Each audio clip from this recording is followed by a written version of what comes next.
વાર્તાઓ કે જે નિર્દોષ મનોરંજનની સાથે સાથે સંસ્કાર ચિંતનનું પણ કામ કરતી. એક સમય હતો કે જ્યારે દાદા દાદી, નાના નાની કે પછી મમ્મી પપ્પા પાસેથી વાર્તાઓ સાંભળવી એક લહાવો હતો. પરંતુ અફસોસ, અત્યારે આવી જૂની વાર્તાઓ ભૂલાતી જાય છે. એમ છતાં પણ આજે એક વર્ગ એવો છે કે જેને આવી જૂની વાર્તાઓ સાંભળવી ગમે છે. હેલો દોસ્તો, હું છું વૈશાલી અને આજે આપણે આવી જ એક સરસ મજાની મુખ પાટીની લોકવાર્તા સાંભળવાના છીએ. તમે અત્યાર સુધી મારી સાથે જોડાયેલા છો એટલે તમને ખબર જ હશે કે મુખ પાટીની લોકવાર્તાઓ ખૂબ જ રસપ્રદ છે. અત્યારની કોઈ પણ વાર્તા મુખ પાટીની લોકવાર્તાની તોલે આવી જ ન શકે. તો આવી જ એક સરસ મજાની વાર્તા આપણે સાંભળવાના છીએ.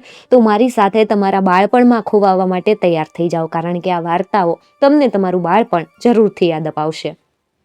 એક મોટું શહેર હતું અને આ શહેરમાં એક બ્રાહ્મણ અને એક બ્રાહ્મણી રહે. બ્રાહ્મણ સીધો સાદો અને થોડામાં સંતોષ માનનારો, પણ બ્રાહ્મણી ભારે ખીજણ અને ઝઘડાખોર. બ્રાહ્મણ શહેરમાંથી પેટ જોગ લોટ માગી આવે, એમાંથી બંનેનું પેટ ભરાઈ જાય, પણ એથી બ્રાહ્મણીને જરાય સંતોષ ન થાય. બ્રાહ્મણની સાથે રોજ ઝઘડા કર્યા કરે અને કે હજી લાવો, હજી લાવો, હજી લાવો. વિચારો બ્રાહ્મણ હેરાન થઈ જાય, પણ કરે હું? એક વખત એવું થયું કે બ્રાહ્મણ લોટ માંગવા આઘો નીકળી ગયો. 2-3 દિવસે પાછો ફર્યો. આ દરમિયાન રાજાને ત્યાં ગોષત યજ્ઞ થઈ ગયો, એટલે કે જેમાં 100 ગાયોનું દાન અપાય ને એવો યજ્ઞ. હવે રાજાએ બ્રાહ્મણોને ભોજન કરાયું ને મજાની 100 ગાયું દાનમાં દીધી. આ વાત બ્રાહ્મણીને કાને આવી. એને ભારે દુઃખ થયું. એ તાડુકતી કે કેવો અભાગ્યોસ, આજ ઘરે હોત ને તો આજ ગાય મળી જાત ને, ઘરમાં દૂધની નદી હાલી જાત, પણ આ તો કરમનો ફૂટલો. બ્રાહ્મણી દાંત કચકચાવતી બેઠી રહી. બીજે દિવસે અને એના પછીના 3જે દિવસે બ્રાહ્મણ ઘરે આવ્યો. હજી બિચારો બેઠો ન બેઠો ત્યાં તો બ્રાહ્મણીએ એને ઉધડો લીધો અને કે અબ ઘડીએ જાઓ રાજા પાસે, દાનમાં આપણા ભાગની ગાય લઈ આવો. બ્રાહ્મણ રાજા પાસે ગયો અને એને પણ ગાય મળી ગઈ. બ્રાહ્મણી તો બહુ રાજી થઈ ગઈ. થોડાક મહિના વીતી ગયા, ત્યાં ગાય ગાભણી થઈ અને વહુકવા લાગી. જ્યાં સુધી ગાય દૂધ આપતી હતી ત્યાં સુધી તો બ્રાહ્મણીને ગાય વાલી લાગતી હતી, પણ જેવી ગાય વહુકવા આવી કે બ્રાહ્મણીની આંખમાં ઈ મળી ખટકવા. એક દિવસે એણે બ્રાહ્મણને કીધું, આ હાથણીને હવે ઘરે હું માટે બાંધી રાખીશ? એના દાંત દેખાડીને મારો તો જીવ બાળ્યા કરે સી. કોણ જાણે ક્યારે વિયાહે ને મને દૂધ દેહે. મારે એની ચાકરી ક્યાં સુધી કીધવી? એને કોઈ જંગલમાં મૂકી આવો તો જ અન્ન પાણી લઉં, નહીતર ન લઉં. બિચારો બ્રાહ્મણ ગાયને લઈ અને જંગલમાં મૂકી આવ્યો. ચરતી ગાય એક વાઘની ગુફાની પાસે આવી ગઈ. વાઘે ગાયને આવતી જોઈ વાઘણને કે આજે તો ભગવાનને ઘેર બેઠા મહેર કરી દીધો, કેવી મજાની ગાઈસ. આમ કેતા એના મોઢામાં પાણી આવી ગયું. ધીમે ધીમે ગાય બરાબર વાઘની ગુફા પાસે આવી અને ઊભી રહી. એને દબાવી દેવા વાઘ પેતરો રચીને તૈયાર બેઠો તો. જેવો વાઘ ઊભો થયો કે વાઘણ બોલી, સાંભળો, એને મારોમાં, એના પેટમાં બચ્ચું છે ને મારા પેટમાંય બચ્ચું છે. અમે બંને હારે રહેશું ને આનંદ ગુલતાન કરશું. વાઘ કે ભલે. ઈ દિવસથી ગાય અને વાઘણ હારે રે. થોડાક મહિના હાલ્યા ગયા. એવામાં એક દિવસ કોઈ શિકારી ત્યાં આવી પહોંચ્યો ને વાઘને મારી નાખ્યો. બિચારી વાઘણ અને ગાય ઈ બે બચી ગયા. થોડાક દિવસ બાદ બંનેને એક બચ્ચું આવ્યું. બચ્ચા મોટા થયા કે એકબીજાની સાથે ખેલવાને કૂદવા લાગ્યા. બે બહેનોને બચ્ચાના હામા નામ પાડ્યા. ગાયે વાઘણના બચ્ચાનું નામ પાડ્યું વાઘરાજ અને વાઘણે ગાયના બચ્ચાનું નામ પાડ્યું વછરાજ. વાઘરાજ ને વછરાજ વચ્ચે ભારે દોસ્તી જામી ગઈ. એક દિવસ ગાય અને વાઘણ નદીમાં પાણી પીવા ગયા. ગાય ઉપરવાસ હતી અને વાઘણ હેઠવાસ. ગાયની લાળ વહેતી વાઘણના મોઢામાં આવી ગઈ. લાળ તો વાઘણને બહુ મીઠી લાગી. એને થયું કે જેની લાળ આટલી મીઠી તો એ ગાય કેટલી મીઠી હશે. આમ વિચારતા તરત જ એનો જાતિ સ્વભાવ ઉછળી આવ્યો અને એક જ છલાંગમાં એણે ગાયને સાફ કરી નાખી. સાંજે વાઘરાજ અને વછરાજ રખડી ફરીને પાછા ગુફાએ આવ્યા. જોવે તો ગાય ન મળે. વાઘરાજે એની માને પૂછ્યું, હેમાં આજે ગાય માસી ક્યાં ગયા? તારી હારે ઘરે ન આવ્યા? ક્યાંય રોકાઈ ગયાસ કે હું? વાઘણ શું જવાબ આપે? બિચારીનું મોઢું પડી ગયું, પણ વાઘરાજે વાત ન છોડી. ત્યારે વાઘણે બધી વાત કઈ સંભળાવી. માની આ દુષ્ટતા ઉપર વાઘરાજને ભારે ગુસ્સો ચડ્યો. ક્રોધમાં વાઘરાજે વાઘણને કૂવામાં ધક્કો મારી દીધો અને કૂવામાં પડતા વાઘણ તો ઘડીકમાં મરણને શરણ થઈ ગઈ. હવે વાઘરાજ અને વછરાજ આ બે ભાઈ બાકી રહ્યા. બંને વચ્ચે ભારે હેત. દિવસને વખતે જંગલમાં ગમે ને રખડ્યા કરે, પણ હાંજને વખતે બંને એક જ જગ્યાએ આવતા રહે.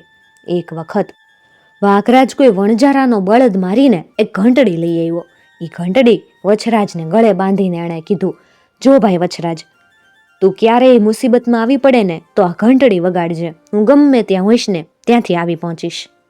થોડાક દિવસ બાદ એક વખત વછરાજ કોઈ લીલાછમ ધાન ભર્યા ખેતરમાં જઈ ચડ્યો. હળિયારા ધાન ઉપર સારી પેઠે તાપડ દઈ અને પેટ ભર્યું. આ પછી ડોક ઉછાળી ઉછાળીને એ જોર જોરથી કૂદવા લાગ્યો. સાથે પેલી ઘંટડી વાગવા લાગી. આ વખતે વાઘરાજ તો શિકાર સામે તાકીને બેઠેલો. એક જ પલકમાં શિકાર એના હાથમાં આવી પડત. પણ જેવો એણે ઘંટડીનો અવાજ સાંભળ્યો કે એણે દોટ મૂકી. એને થયું કે મારો ભાઈ વછરાજ સંકટમાં છે. પણ જ્યાં તે દોડા દોડ વછરાજની પાસે આવ્યો અને જોયું તો વછરાજ તો બેઠો બેઠો આનંદથી વાગોળી રહેલો. વાઘરાજે કીધું, તું તો કેવો છો? તું કોઈ ભયમાં નથી ને નકામી ઘંટડી શા માટે વગાડી? મારો શિકાર નકામો ગુમાવ્યો. જો હવે કોઈ દી આમ ખોટી ઘંટડી ન વગાડતો. વછરાજ કે ભલે, હવે ભૂલ નહીં કરું. થોડાક મહિના બાદ એક દિવસ એ જંગલમાં થોડાક શિકારી આવી ચડ્યા. એણે વછરાજને મારવા માટે ફાંસલો નાખ્યો. વછરાજ ફાંસલામાં ફસાઈ ગયો. બિચારાએ બહુ ધમપછાડા માર્યા, પણ ફાંસલો ન તૂટ્યો. તરત એને વાઘરાજ યાદ આવ્યો. એણે જોર જોરથી ડોક હલાવી ઘંટડી વગાડી. એ દિવસે વાઘરાજ ભૂખ્યો ડાસ થયેલો. આખો દિવસ દોડા દોડ કરેલી, છતાં એના હાથમાં શિકાર નહીં આવેલો. બરાબર જે વખતે એણે ઘંટડીનો અવાજ સાંભળ્યો ત્યારે એની સામે એક હરણ દેખાયું. વાઘરાજે વિચાર કર્યો, વછરાજનો શું ભરોસો? એ તો ખોટી ખોટી ઘંટડી વગાડતો હોય. પહેલા પેટ ભરી લેવા દે ને, પછી એની પાસે જાવ. આમ વિચારી એણે હરણનો શિકાર કર્યો ને ખાવા બેઠો. પેલી બાજુ શિકારીઓએ વછરાજને મારી નાખ્યો. તેઓ એને કાપી રહ્યા હતા. તે શિકાર પતાવી અને વાઘરાજ આવી પહોંચ્યો. એણે શિકારીઓને કીધું, અર્ર, તમે મારા ભાઈને મારી નાખ્યો, ભારે ભૂંડી કરી. હવે તમે એક કામ કરો, જંગલમાંથી સૂકા લાકડા ભેગા કરી આવો, એની ચિતા બનાવો અને વછરાજને એના ઉપર મૂકી આગ લગાવી દો.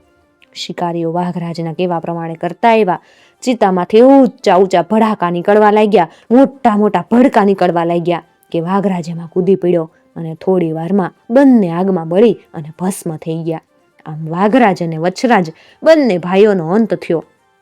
થોડાક દિવસ બાદ જ્યાં બંને ભાઈઓ બળી મરેલા ને ત્યાં બે વાસ ઉગ્યા અને ધીમે ધીમે ધીમે એ વધવા માંડ્યા.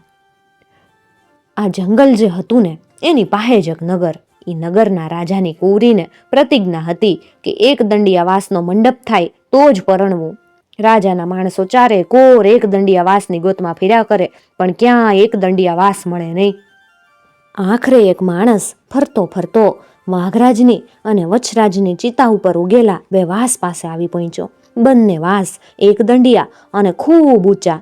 આથી એ માણસ બંને વાસને હમુળા ખેંચી અને રાજાની પાસે લઈ ગયો. ઘણે વખતે એક દંડિયા વાસ મળ્યા કે તરત રાજાએ કુંવરીના ઘડિયા લગ્ન લીધા. મંડપમાં એક દંડિયા વાસના રોપી અને ચોરી રચી. થોડાક વખતમાં જાન આવી પહોંચી અને તરત કુંવરીના લગ્ન થઈ ગયા. પણ જ્યારે જાનને વિદાય કરતા હતા ત્યારે અચાનક બંને વાસ ફાટ્યા. એમાંથી ચાંદા સૂરજ જેવા બે બાળક નીકળી આવ્યા. રાજાને ઘરે પુત્ર નહીં, આથી બધાને ખૂબ આનંદ થયો. રાણીએ બાળકને તેડી લીધા. રાણી એમને બંનેને પોતાના પેટના બાળક સમજી અને હેતથી ઉછેરવા લાગી. એકનું નામ પાડ્યું સંત અને બીજાનું નામ પાડ્યું વસંત. સંત અને વસંત દાડે દિવસે મોટા થવા લાગ્યા. રાણી જે ઓરડામાં રહેતી એની છતમાં એક ચકલીએ ઈંડા મૂકેલા. ઈંડામાંથી બચ્ચા નીકળ્યા. ત્યારબાદ 3 જ દિવસમાં ચકલી મરી ગઈ. બચ્ચાને ઉછેરવા માટે ચકલો એક બીજી ચકલી લઈ આવ્યો. આ નવી ચકલી બચ્ચાને ખૂબ હેરાન કરે. રાણી આ બધું જોયા કરે. એક દિવસ એના મનમાં વિચાર આવ્યો કે ક્યાંક હું મરી જાઉં, રાજા બીજી રાણી લઈ આવે અને ઈ મારા કુંવરને આ ચકલીની જેમ હેરાન કરે ને. આ વિચાર આવતા રાણીની આંખમાં આંસુડા આવી ગયા. બરાબર એ જ વખતે રાજા ત્યાં આવી ચડ્યો. રાણીની આંખમાં આંસુ જોઈને રાજા કે, હે રાણીજી, આપણે ત્યાં આખા મુલકની સાહેબી અને તમે રડો કાં? તમને એવા તો શેના દુઃખ પડ્યા? રાણીએ માંડીને બધી વાત કરી અને કીધું, મહારાજ, તમે પ્રતિજ્ઞા લ્યો કે મારા મોત બાદ તમે ફરીથી નહીં પરણો. જો બીજી રાણી આવી તો મારા બાળકનો ઈ જાન લેવાની. રાજાએ વચન દીધું કે હું ફરીથી નહીં પરણું. ભગવાનને કરવું ને 2 વર્ષ થયા ને રાણી મરી ગઈ. પોતાના વચન પ્રમાણે રાજાને ફરીથી લગ્ન કરવાની ઈચ્છા હતી નહીં, પણ નગરના માણસોએ અને પ્રધાને સમજાવી પટાવી અને રાજાના બીજા લગ્ન કરાવી દીધા. સંત અને વસંત હવે સમજણા થઈ ગયેલા. બંને ભાઈ સાથે રમે, હેત પ્રીતથી રહે. નવી રાણી એમને જોઈ જોઈને બળ્યા કરે, વાત વાતમાં એમને હેરાન કર્યા કરે. આમ કરતા કરતા કરતા ઘણા વર્ષો વીતી ગયા. એક દિવસ બંને ભાઈ દડે રમ્યા કરે. ભોગ જોગે દડો ઉછળી અને નવી રાણી ઉપર આવી પડ્યો. રાણી તો ઝળતી ચળકતી બેઠી જ હતી. એણે તો એ જ વખતે રાજાને બોલાવ્યાને કીધું, કાં તો આ ઘરમાં 2 કુંવર રહે અને કાં તો હું રહું. જો મને અહીંયા રાખવા માંગતા હો ને તો બંનેને દેશ વટે મોકલી દો. રાજા ભારે વિચારમાં પડી ગયો. બંને કુંવર ઉપર એને ભારે હેત, કોઈ રીતે એને અળગા કરવા એને ગમે નહીં. પણ રાણી એ એકની 2 ન થઈ. લોકોએ પણ સમજાવ્યું કે હવે તો એ બંને મોટા થઈ ગયા અને ગમે તે પોતાનો પેટ ગુજારો કરી રહે. અહીંયા રહે ને તો કદાચ રાણી એને છાનામાના મારી નાખશે. આ કરતા એને દેશવટો દ્યો તો એ જીવતા તો રે. છેવટે રાજાએ દુઃખપૂર્વક બંને કુંવરને દેશવટાનો હુકમ દઈ દીધો. ભૂખ્યા તરસ્યા બંને ભાઈ આખો દિવસ હાલતા હાલતા હાલતા રાતને વખતે એક અઘોર જંગલમાં આવી ગયા. જંગલની વચ્ચે એક કૂવો અને કૂવાની પાસે એક વડનું ઝાડ. એની નીચે બંને રાતવાસો કર્યો. હવે શિયાળાના દિવસો, કડકડતી ટાઢ હતી. આડે અવળેથી લાકડા ભેગા કરી એમણે તાપ કર્યો. કૂવામાંથી પાણી લાવી હાથને મોઢું ધોયું, ઘાસની પથારી કરી અને બંને હોઈ ગયા. સંતો હુતા ભેગો જ ઊંઘી ગયો, પણ વસંતને ઊંઘ ન આવી. હવે આ વડના ઝાડ ઉપર એક પોપટ અને એક મેના રહે. એક પહોર રાત વીતી એટલે મેનાએ કીધું, પોપટ કંઈક વાત તો કર, રાત વીતે. પોપટ કે, આપ વીતી કહું કે પર વીતી? મેના કે, આપ વીતી તો રોજ સાંભળું, પર વીતી જ કે ને. પોપટ વડ નીચે સૂતેલા સંત વતનની આખી વાત સંભળાવી. છેવટે કે, મેના બિચારા કસૂર વગરના બંનેને માટે શું કરવું જોઈએ? મેના કે, મારી વાત માન તો એક વાત કહું, મારા માંસમાં એક ગુણ છે. જે કોઈ ખાય એના મોઢામાંથી રોજ 2 રતન જરે અને અડધું રાજપાટ મળે. પોપટ કે, મારા માંસમાં એ ગુણ છે. જે કોઈ મારું માંસ ખાય એને હવારે ઉઠતા વેત રાજ્ય મળે. મેના કે, તો આપણે એક કામ કરીએ, આ કરતા સારો વખત વળી ક્યારે આવશે? આપણે લીધે આ બંને રાજકુંવર હેરાનગતિમાંથી બચી જાહે. આપણે બંને અત્યારે નીચે આગમાં પડી જઈ. તેઓ ભૂખ્યા છે એટલે આપણને ખાઈ જાહે ને કાલે એમને સૌ સારાવાના થઈ રહેશે. પોપટને આ વાત ગમી ગઈ. બંને ધડાક દેતા નીચે આગમાં જઈને પડ્યા. વસંત જાગતો હતો અને મેના પોપટની વાત સાંભળતો હતો. એણે સંતને જગાડ્યો. એણે પોપટ સંતને આપ્યો અને પોતે મેના ખાધી. ખાધા પછી વસંત સૂઈ ગયો અને સંત જાગતો રહ્યો. થોડીક વારમાં એક જાનવર દેખાયું. સંતે ઉઠીને તીર કમાન હાથમાં લીધા ને જાનવરની પાછળ પડ્યો. જાનવર આગળ ભાગ્યું, સંત એની પાછળ દોડ્યો. જાનવર તો ભારે લુચ્ચું, ન તો એ તીરના નિશાનમાં આવે કે નો આગ સામેથી અદૃશ્ય થાય. સંત એની પાછળ પાછળ પાછળ પાછળ દોડી દોડીને થાકી ગયો. હવાર પડતા તો એ ઘણે દૂર નીકળી ગયો. એના મનમાં ભારે દુઃખ થયું. શિકારી હાથમાં ન આવ્યો અને ભાઈથી આટલે બધે દૂર આવી ચડ્યો. હવે કરવું હું? આમ વિચાર કરે તો એની સામે એક શહેર દેખાણું. એને થયું કે આખી રાતનો થાક્યો પાક્યો શહેરમાં કંઈક ખાઈ પીને અને થોડોક આરામ કરી લઉં તો થોડુંક સારું લાગશે ને એ પછી ભાઈની પાસે જઈશ. સંતને જે શહેર સામે દેખાઈ રહ્યું હતું એનો રાજા આગલી રાતે જ મરી ગયેલો. એ રાજાને કાંઈ સંતાન નહીં. આથી જ્યારે માંદો પડ્યો ને ત્યારે એને ચિંતા થઈ કે એના મરણ બાદ ગાદી ઉપર કોણ બેસશે. બહુ વિચાર કરીને એણે પ્રધાનને કીધું, જોવો, મારા મોત બાદ બીજી સવારે જે કોઈ પરદેશી સૌથી પહેલો મેલનની સામે આવે ને એને ગાદી ઉપર બેહાડી દેજો. રાજાની આજ્ઞાનું પાલન કરવા માટે રાતથી મહેલ પાસે પહેરેગીર બેસાડી દીધેલો. સંત ફરતો ફરતો ફરતો જેવો મહેલની સામે આવી ગયો તરત પહેરેગીરે એને રોકી લીધો. પ્રધાનજીને ખબર મોકલાવાઈ અને એ આવી પહોંચ્યા અને એમણે સંતને બધી વાત કઈ સંભળાવી. તરત હાથી લાવવામાં આવ્યો. સંતને હાથી ઉપર બેહાડવામાં આવ્યો અને વાજતે ગાજતે સંતને રાજ દરબારમાં લઈ ગયા અને રાજગાદી ઉપર બેહાડવામાં આવ્યો. પોપટની વાત સાચી પડી. રાજગાદીએ બેસતા વેત સંતે જંગલમાં વસંતની તપાસ કરાવી, પણ વસંત ત્યાં હતો નહીં. સંતે અડખે પડખે તપાસ કરી જોઈ, પણ ક્યાંય પત્તો લાગ્યો નહીં. વસંતની ચિંતા કરતો કરતો સંત રાજ કરવા લાગ્યો. હવે આ બાજુ સવારે વસંતને આંખ ઉઘડી. એણે આસપાસ જોયું તો સંત ન મળે. ભારે આશ્ચર્ય થયું. એને કાંઈ કહ્યા કાર્યા વગર સંત ગયો ક્યાં? આ વખતે એને મેના પોપટની રાતવાળી વાત યાદ આવી ગઈ. પોપટે કીધેલું કે જે કોઈ મને ખાશે ને એને બીજે દિવસે રાજપાટ મળશે. વસંત ઉઠ્યો, હાથ મોં ધોઈ સંતની શોધમાં ચાલવાની તૈયારી કરતો તો ત્યાં એના મોંમાંથી 2 રતન નીકળી પડ્યા. વસંતને હવે વિશ્વાસ બેહી ગયો કે માનો નો માનો પણ સંતને ક્યાંક રાજ્ય મળવાનું હશે, એટલે ઈ ચાલ્યો ગયો. વસંત ત્યાંથી ચાલી નીકળ્યો. ચાલતો ચાલતો ચાલતો કેટલાય દિવસ બાદ ઈ એક નગરમાં આવી ચડ્યો. નગરના રાજાને કુંવર અને ગુલાબના ફૂલ જેવી સુંદર એક કુંવરી, પણ આ રાજ્યમાં શાંતિ નહીં.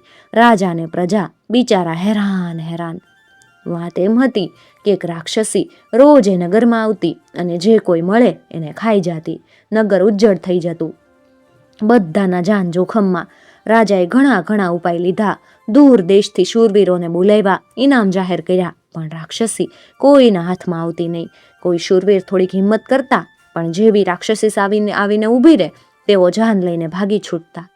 છેવટે લાચાર થઈને રાજાએ મહેનત કરી અને એક જાહેરાત કરી કે જે કોઈ આ રાક્ષસીને મારી નાખશે ને એને મારું અડધું રાજ્ય અને રાજપાટ આપીશ. મારી કુંવરીને એની સાથે પરણાવીશ.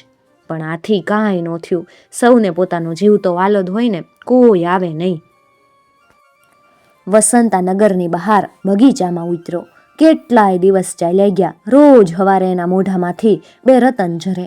એમાંથી એક તે પોતાની પાસે રાખે અને બીજું રતન વેચી ખાવાનું ખરીદે અને આનંદ ચેનથી રહે. હવે એક રાતે એ ઝાડ નીચે સૂતો હતો. બરાબર મધરાતને વખતે એને ભારે અવાજ સંભળાવા લાગ્યો. વસંતની આંખ ઉઘડી ગઈ. એને થયું કે કોઈ જંગલી જનાવર હશે. જનાવરથી બચવા એ ઝાડ ઉપર ચડી ગયો. થોડોક વખત ત્યાં બેસી રહ્યો. ત્યાં તો અંગારા જેવી ચળકતી 2 આંખો એને જોવામાં આવી. વસંત સમજી ગયો કે આ તો પેલી રાક્ષસી લાગે. જોત જોતામાં રાક્ષસીનું શરીર વધવા લાગ્યું અને એ તો પહાડ જેવડી દેખાવા લાગી. વસંત તો ઝાડની ડાળી હારે લપટાઈને બેહી ગયો. ત્યાં તો રાક્ષસીએ ભયંકર અવાજ કરી હાથ લાંબો કર્યો. કેવડો મોટો હાથી, બરાબર વાંસ જેટલો લાંબો. વસંતના શરીરને જેવો એ હાથ અડક્યો કે તે ચમકી ઉઠ્યો. એક જ ઝટકામાં રાક્ષસીએ એને નીચે ખેંચી લીધો. વસંત એના હાથમાંથી છૂટવા માટે ધમ પછાડા મારવા લાગ્યો, પણ એનું બળ કેટલું કાલે.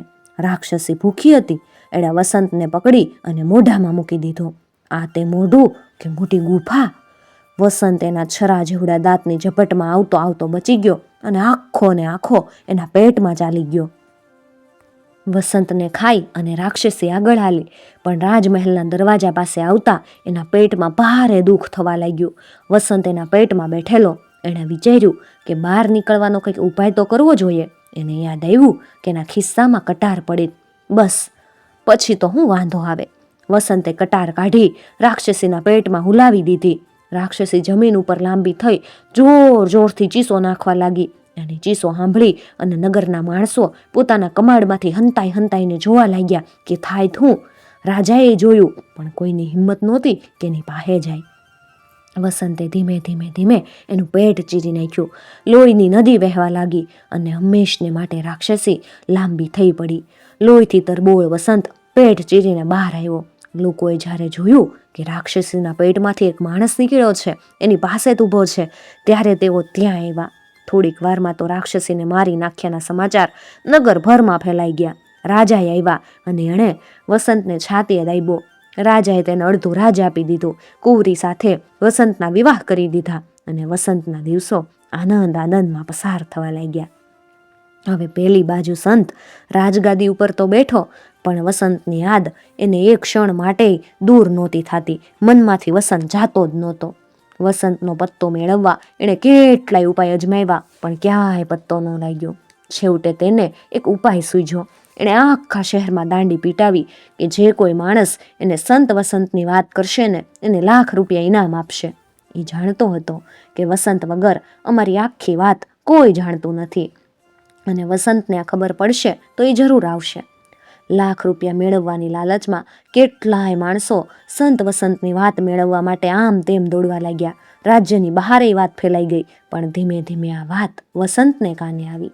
વસંત સમજી ગયો કે ગમે એમ આ વાતની અંદર કંઈક કરામત લાગે. એ પણ ભાઈને મળવા માટે વ્યાકુળ થઈ ગયો. એક દિવસ રાજાની રજા લઈ અને વસંત નીકળી પડ્યો. રાજાએ તેની સાથે હાથી ઘોડા ઘણુંય મોકલ્યું, ઘણુંય લઈ જવાનું કીધું, પણ વસંત ન માન્યો. એ તો એકલો ચાલી નીકળ્યો. થોડા દિવસમાં જે નગરમાં સંત વસંતની વાત માટે લાખ રૂપિયાના ઇનામની દાંડી પીટાયેલી, ત્યાં એ આવી ગયો. ત્યાં પહોંચી અને વસંત એક સાધુનો વેશ લીધો. ઘણાય ભક્ત લોકો એની પાસે ભેગા થવા લાગ્યા. એક દિવસ કોઈ એક ભક્તે હાથ જોડીને પૂછ્યું, હે મહારાજ, અમારા રાજાએ સંત વસંતની વાત માટે 1 લાખ રૂપિયાનું ઇનામ જાહેર કર્યું. હજી કોઈ એ વાત કહી શક્યું નથી. આપ ઈ જાણોસ? એ વાત મને કહો ને તો મને 1 લાખ રૂપિયા મળે, મારી આખી જિંદગીનું દાદર મટે.